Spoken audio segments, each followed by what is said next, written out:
Jemaat kekasih Tuhan, kita mempersiapkan diri untuk merenungkan firman Tuhan dalam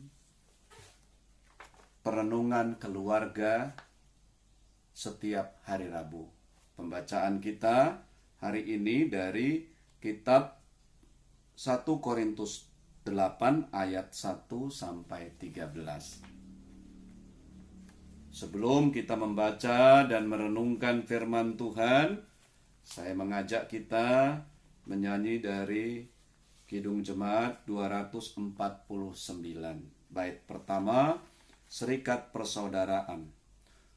Serikat persaudaraan, berdirilah teguh, sempurnakan persatuan di dalam Tuhanmu.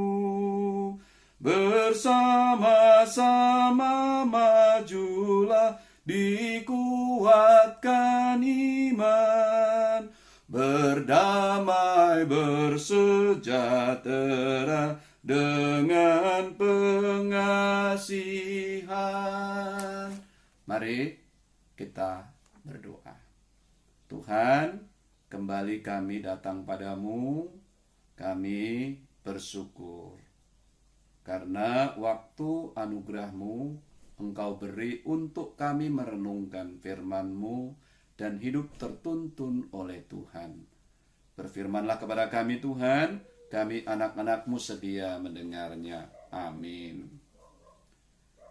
1 Korintus pasal 8 ayat 1 sampai 13. Tentang daging persembahan berhala kita tahu. Kita semua mempunyai pengetahuan. Pengetahuan yang demikian membuat orang menjadi sombong. Tetapi kasih membangun. Jika ada seorang menyangka bahwa ia mempunyai sesuatu pengetahuan, maka ia belum juga mencapai pengetahuan sebagaimana yang harus dicapainya. Tetapi orang yang mengasihi Allah, ia dikenal oleh Allah. Tentang hal makan daging persembahan berhala kita tahu, tidak ada berhala di dunia dan tidak ada Allah lain daripada Allah yang esa. Sebab sungguh pun ada yang disebut Allah, baik di surga maupun di bumi, dan memang benar ada banyak Allah dan banyak Tuhan yang demikian. Namun bagi kita hanya ada satu Allah saja, yaitu Bapa, yang daripadanya berasal segala sesuatu dan yang untuk Dia kita hidup, dan satu Tuhan saja, yaitu Yesus Kristus, yang olehnya segala sesuatu telah dijadikan dan yang karena Dia kita hidup. Tetapi bukan semua orang yang mempunyai pengetahuan itu. Ada orang yang karena masih terus terikat pada berhala-berhala, makan daging itu sebagai daging persembahan berhala. Dan oleh karena hati nurani mereka lemah, hati nurani mereka itu dinodai olehnya. Makanan tidak membawa kita lebih dekat kepada Allah. Kita tidak rugi apa-apa kalau tidak kita makan, dan kita tidak untung apa-apa kalau kita makan. Tetapi jagalah supaya kebebasanmu ini jangan menjadi batu sandungan bagi mereka yang lemah. Karena apabila orang melihat engkau yang mempunyai pengetahuan sedang duduk makan di dalam kuil berhala, bukankah orang yang lemah hati nuraninya itu dikuatkan untuk makan daging persembahan berhala? Dengan jalan demikian, orang yang lemah, yaitu saudaramu, yang untuknya Kristus telah mati, menjadi binasa karena pengetahuanmu. Jika engkau secara demikian berdosa terhadap saudara-saudaramu dan melukai hati nurani mereka yang lemah, engkau pada hakikatnya berdosa terhadap Kristus. Karena itu, apabila makanan menjadi batu sandungan bagi saudaramu, aku untuk selama-lamanya tidak akan mau makan daging lagi, supaya aku jangan menjadi batu sandungan bagi saudaraku. Demikianlah firman Tuhan. Berbagai perbedaan dikelola begitu baik oleh para the founding fathers kita, bapak bangsa kita, sehingga yang lahir adalah Pancasila dan Bhinneka Tunggal Ika. Kita tahu itu, dan dengan cara itu kita sebagai anak bangsa ini hidup. Kita bisa berdampingan, kita bisa mencapai tujuan bersama. Namun sayang, ada juga orang yang tidak sampai ke tahap mau membangun bersama. Ada saja orang yang mengutamakan diri atau ingin dianggap lebih. Istilah-istilah seperti mayoritas minoritas. Ada juga keengganan untuk hidup bersama. Ini sebagai salah satu contoh. Nah, kita juga dalam kehidupan yang baru ini ada roh individualisme.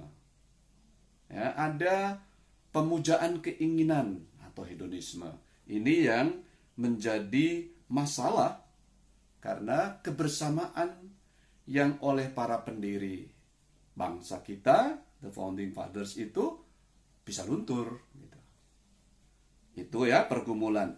Jadi sebagai orang Kristen, apa yang dapat kita lakukan? Kita ada di Indonesia dengan adanya penyatuan, adanya Pancasila, adanya Bhinneka Tunggal Ika. Tapi kita sebagai orang Kristen, kita mau melakukan apa? Jemaat yang diberkati Tuhan, saudara-saudaraku yang saya kasihi, kita akan mendengar bagaimana Paulus bergumul dan ingin membangun kehidupan berjemaat itu dengan baik. Ada perbedaan-perbedaan. Ada perbedaan status sosial, ya. Ada perbedaan ekonomi, ada berbagai pertentangan-pertentangan, dan itu wajar ya dalam sebuah kehidupan bersama. Tetapi itulah yang terjadi di Korintus. Dengan begitu apa yang bisa dilakukan? Dan yang kita baca tadi itu berhubungan dengan adanya makanan yang dipersembahkan kepada berhala. Ya, itu realita. Bahwa di kota Korintus ada juga kepercayaan lain, dan kalau begitu bagaimana seorang Kristen dia bisa hidup dan bisa membangun kehidupan bersama? Nah, orang makan daging yang dipersembahkan kepada berhala. Sebenarnya bagi orang Kristen tidak apa-apa. Ya, karena hanya ada satu Allah disebutkan, dan itu Bapa. Jadi memang ada Allah, ada Tuhan lain, tetapi bagi orang Kristen dia tidak terpengaruh. Kalau pengetahuannya sampai ke tahap itu, memang tidak apa-apa. Nah, itu yang dikatakan oleh Paulus. Tetapi dengan masih bertumbuhnya orang-orang untuk mengenal Kristus, untuk mengenal Allah, maka orang-orang Kristen harus dewasa dalam hidup bersama dan memberikan sumbangsih, ya, memberikan peran yang penting agar orang juga bisa mengenal kehidupan yang saling menghargai, ya, mengenal kehidupan dan hidup di dalamnya untuk saling memberi menerima. Dan kalau dia seorang Kristen, dia juga ya memberikan terang, memberikan manfaat bagi kehidupan bersama itu. Nah, ada orang-orang yang memang masih lemah. Dia kalau ikut makan di pertemuan eh, eh, eh, berhala yang makan-makan bersama itu, dia merasa bahwa ya itu akan menjadi kendala. Karena itu berarti dia bukan Kristen. Jadi masih ada orang yang seperti itu. Karena itu harus ada sikap yang baik, yang tepat, sehingga kekristenan itu bisa memperkenalkan diri dan bisa menjadi berkat dalam kehidupan. Dan Paulus mengajak agar orang Kristen tidak menyombongkan pengetahuannya itu. Kalau dia merasa bahwa memang dia sudah sampai ke tahap itu. Tetapi orang-orang Kristen harus bisa menerima saudaranya. Dia harus bisa mengerti, berempati. Yang terpenting adalah bahwa dia bisa bertumbuh imannya. Paulus, gitu ya. Paulus itu di Korintus dia memberitakan Injil di bagian pertama. Atau diistilahkan oleh dia menanam. Apolos menyiram. Dan Allah memberikan pertumbuhan. Karena itu pertumbuhan ini harus dijaga. Dan cara hidup orang-orang Korintus, dia tidak boleh merendahkan yang lain. Dia tidak menjadi batu sandungan, tetapi bagaimana dia bisa menjadi berkat dan akhirnya orang bertumbuh semakin mengenal Kristus dalam kehidupannya. Begitu ya. 1 Korintus pasal 3 ayat 6. Aku menanam, Paulus maksudnya, Apolos menyiram, tetapi Allah yang memberi pertumbuhan. Nah, dengan makanan, kalau itu menjadi kendala, ya jangan. Lebih baik tidak usah makan. Karena hidup bersama, di mana orang lain bisa bertumbuh imannya, itu yang harusnya menjadi fokus bersama. Jadi, karena itulah orang harus betul-betul bisa membawa yang lain bertumbuh imannya. Tidak menjadi batu sandungan, membuat orang tidak bisa bertumbuh atau terhambat pertumbuhannya. Saudara-saudaraku, dengan begitu kita bisa mengerti bahwa soal makanan itu tidak terlalu tidak terlalu penting. Yang terpenting justru adalah orang, ya, jemaat yang masih lemah atau yang mulai mengenal, ya, mulai belajar mengenal. Itu yang jauh lebih penting karena Allah datang untuk semua orang, untuk mereka. Makan itu yang penting adalah dia sehat, betul-betul, gitu ya. Dia bergizi dan kita bisa makan apa saja. Tetapi kalau karena makanan itu menjadi batu sandungan, sebaiknya orang-orang Kristen tidak melakukannya. Nasihat praktis, ya. Nah, karena itu bagaimana kita bisa mengembangkan sikap Kristiani di tengah adanya perbedaan-perbedaan. Ini menjadi titik masuk kita untuk bergumul, ya. Saya yakin saudara-saudara jemaat yang saya kasihi juga bisa merenung ke dalam. Apakah dalam kita bersama, ya, bersama sebagai orang-orang Kristen, juga ada orang yang mungkin dalam kehidupan mulai mengenal orang Kristen seperti ini, gitu ya. Dan biarlah Roh Kudus bekerja. Ya, biarlah Roh Kudus bekerja, jangan justru kita membuat orang-orang itu menjadi masalah. Tapi mari kita renungkan, kita lihat ke dalam. Apa yang terjadi dalam diri kita? Saya sebagai seorang pelayan kadang melihat, ya, tapi ini bukan menggeneralisir. Tetapi terkadang dalam penelaahan Alkitab tujuannya tidak tercapai. Kita menelaah itu untuk memahami dengan rendah hati dan merefleksikan.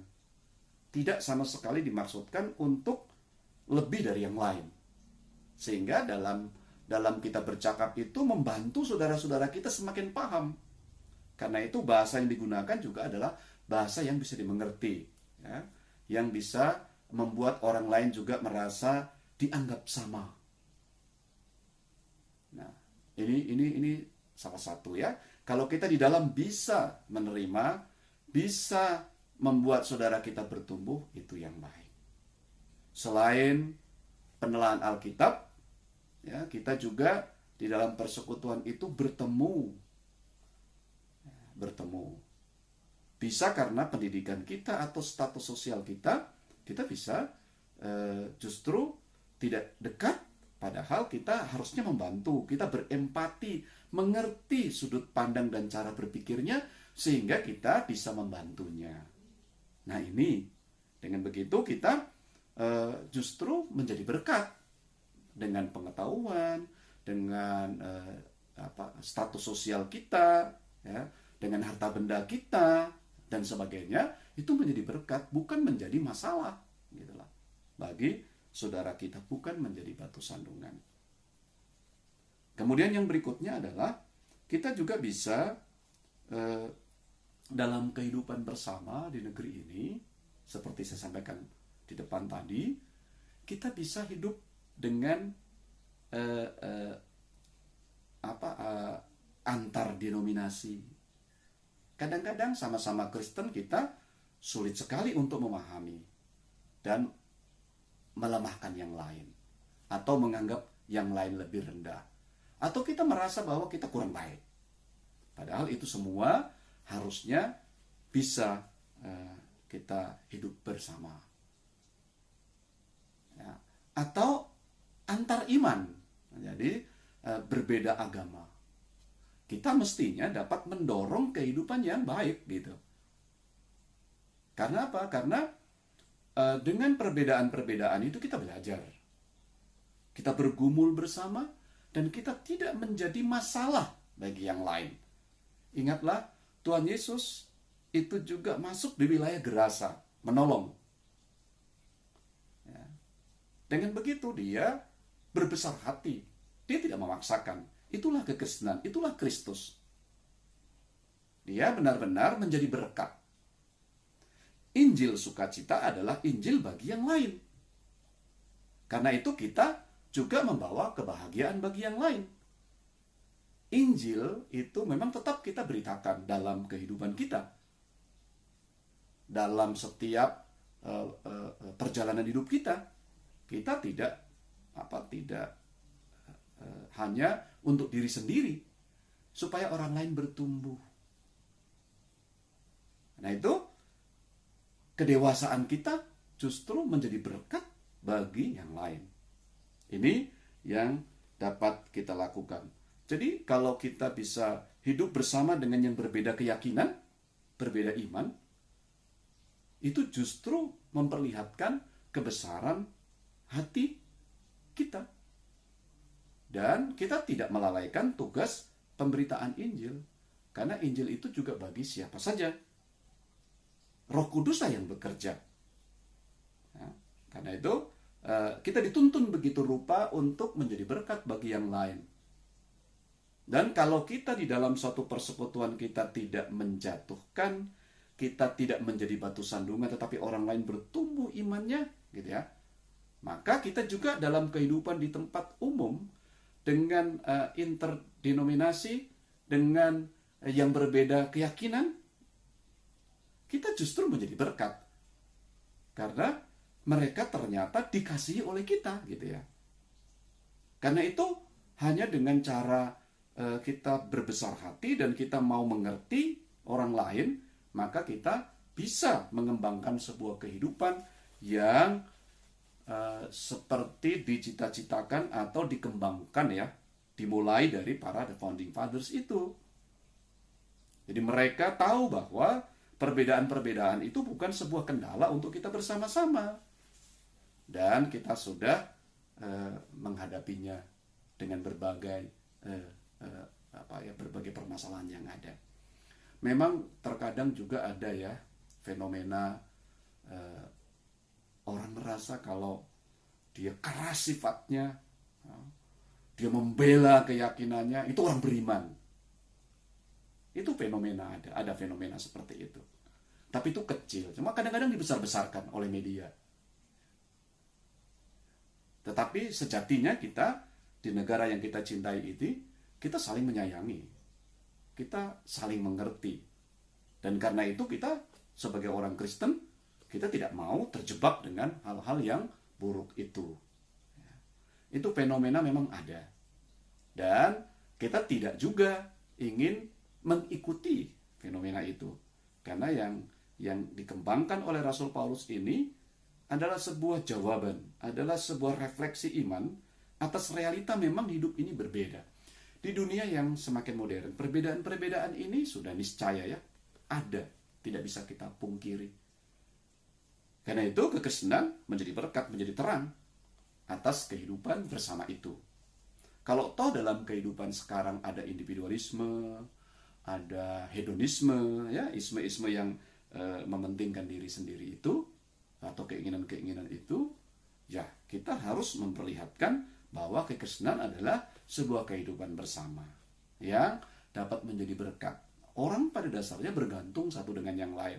Kalau kita bisa mengembangkan kehidupan bersama yang rukun, betapa bahagianya kita di negeri yang kita cintai, Indonesia ini. Dan sebagai orang Kristen, kita sangat berbahagia. Karena Tuhan mengajarkan kepada kita untuk kita mengasihi sesama. Dan siapakah sesama itu? Semua orang. Kiranya ini menjadi berkat bagi kita, dan mari kita mengembangkan sikap Kristiani di tengah perbedaan. Ya, kita bisa merenungkan ini dalam kerja kita, ya, dalam pelayanan kita, dalam kehidupan kita sehari-hari. Tuhan memberkati kita semua. Kita kembali memuji Tuhan dari Kidung Jemaat 249. Baitnya yang kedua, serikatmu tetap teguh di atas alasan. Serikatmu tetap teguh di atas alasan, yaitu satu Tuhanmu dan satulah iman, dan satu juga baptisan, dan Bapa satulah, yang olehmu sekalian dipuji disembah. Mari kita berdoa. Bapa Surgawi, kami bersyukur dengan firman-Mu kami diajak untuk merenungkan kehidupan ini, agar kami dapat mengembangkan sikap Kristiani di tengah perbedaan yang kami jalani bersama. Sebagai orang Kristen, kami mau berempati, mengerti sudut pandang saudara kami. Dan di sanalah Injil sukacita mengalir, karena kami tidak menghakimi, kami membawa berkat bagi mereka. Kami juga diberkati oleh Tuhan, kami dipilih oleh Tuhan dan dikuduskan, maka kami menjadi berkat bagi mereka, bukan menjadi batu sandungan. Terkadang ya Allah, hanya karena makanan kami tersandung, hanya karena beda pekerjaan, hanya karena status sosial dan sebagainya. Kami merenungkan kehidupan bersama di gereja Tuhan. Terkadang kami sulit sekali mau menerima saudara-saudara kami yang berbeda denominasi. Padahal mereka adalah pengikut Kristus sama-sama. Kami juga berdoa kepada Tuhan untuk pergumulan kami dalam kehidupan bersama dengan yang lain, yang berbeda keyakinan. Kami mohon ya Allah, Engkau memampukan kami untuk mengembangkan sikap yang empati, yang menjelaskan kepada mereka bahwa Tuhan sangat mencintai umat manusia. Karena itu Dia datang dan memberikan kasih sayangnya, menebus, dan yang menerima Dia sungguh-sungguh hidup bahagia tanpa merasa sombong karena dapat menjalankan kehidupan yang baik, tetapi rendah hati melakukan kehidupan yang baik sebagai buah dari penyelamatan Tuhan. Doa kami dalam kehidupan bersama itu, kami dapat melakukannya. Dan sebagai orang Kristen, kami benar-benar dapat mendampingi siapa saja agar imannya bertumbuh. Entah itu mereka yang satu gereja, berbeda keyakinan, siapa saja, biarlah mereka bertemu dengan Tuhan, dan kami berbesar hati serta mendampingi mereka. Kami tidak mau menjadi batu sandungan, karena Tuhan mau menyelamatkan seluruh umat manusia, supaya semua lidah mengaku, semua lutut bertelut, dan mengakui Engkau Tuhan yang adalah Juru Selamat dunia ini. Kami berdoa, mohon berkat-Mu untuk Indonesia yang kami cintai. Kami dapat hidup bersama yang rukun, menjadi berkat satu dengan yang lain. Karena itu tolonglah ya Tuhan dalam kehidupan bersama kami, walau ada berbagai fenomena yang merugikan kehidupan bersama. Terkadang orang juga menganggap kalau membela agamanya itulah yang beriman. Tetapi dengan firman-Mu ini, orang beriman itu menerima, memahami orang lain, berempati dan membantu mereka. Biarlah ini menjadi berkat tersendiri, dan anak-anak-Mu ada di Indonesia ini menjadi berkat bagi Indonesia tercinta. Kami berdoa, mohon berkat-Mu juga dalam kebersamaan kami untuk melawan ganasnya pandemi virus corona ini.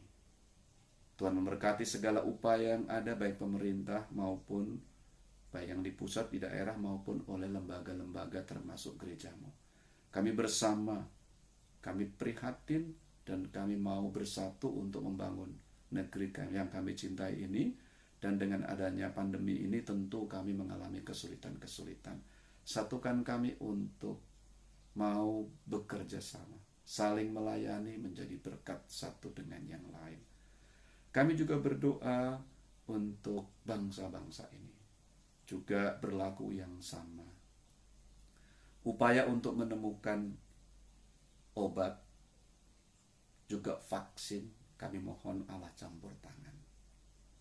Terima kasih, kami menyerahkan seluruh keberadaan kami ke dalam tangan kasih-Mu, juga keberadaan kami bersama di negeri yang kami cintai, di Indonesia dan dimanapun kami berada. Kami menyerahkan hidup kami, Tuhan tolonglah kami.